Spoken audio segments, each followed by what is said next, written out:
2038 నాటికి ప్రపంచంలో రెండో అతిపెద్ద ఆర్థిక వ్యవస్థగా భారత్ ముందడుగు. రాబోయే కొన్నేళ్లలో కీలక మైలురాళ్లను అధిగమించి ప్రపంచంలోని అతిపెద్ద ఆర్థిక వ్యవస్థలో ఒకటిగా అవతరించనుందని ప్రముఖ గ్లోబల్ కన్సల్టింగ్ సంస్థ EY నివేదికలో స్పష్టం చేసింది.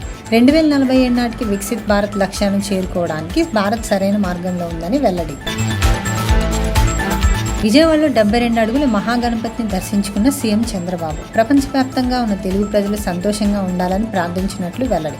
బుడమేరు వరదలు పునరావృతం కాకుండా చర్యలు తీసుకున్నామన్న చంద్రబాబు. రాష్ట్రంలోని జలాశయాలు నిండుకుండలా కలకల్లాడుతున్నాయని చంద్రబాబు తెలిపారు.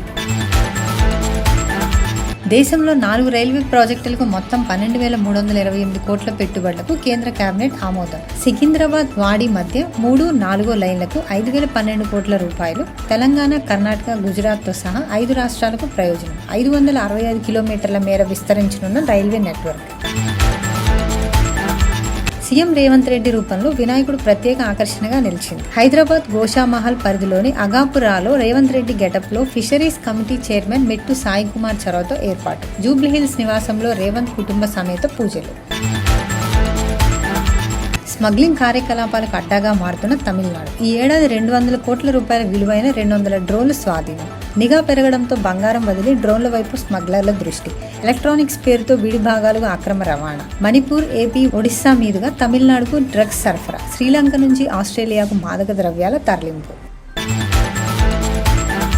తెలంగాణలో భారీ వర్షాలు, వరదలతో ప్రజలు తీవ్ర ఇబ్బందులు పడుతుంటే ముఖ్యమంత్రి రేవంత్ రెడ్డి బీహార్లో రాజకీయ యాత్రలు చేస్తున్నారంటూ కేటీఆర్ మండిపాటు. రాష్ట్ర ప్రజలు ప్రాణాలు అరిచేతిలో పెట్టుకుని సహాయం కోసం ఎదురు చూస్తుంటే సీఎం, మంత్రులు మాత్రం కాంగ్రెస్ అధిష్టానాన్ని ప్రసన్నం చేసుకునే పనిలో పడ్డారని కేటీఆర్ ఆరోపించారు. వెంటనే సహాయక చర్యలు చేపట్టాలని డిమాండ్.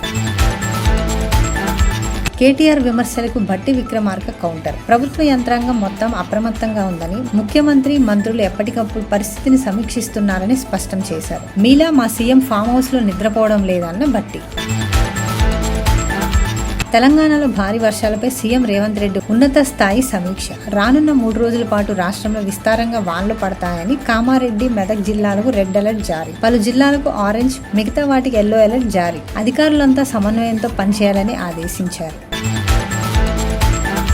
మెదక్ జిల్లాను ముంచెత్తిన భారీ వర్షాలు. నిజాంపేట మండలం నందిగామలో పౌల్ట్రీ ఫామ్లోకి వరద. నీట మునిగి సుమారు 10,000 కోళ్లు మృతి చెందాయి. దాదాపు 14 లక్షల రూపాయల నష్టం వాటిల్లినట్టు అంచనా. ప్రభుత్వం ఆదుకోవాలని యజమాని విజ్ఞప్తి.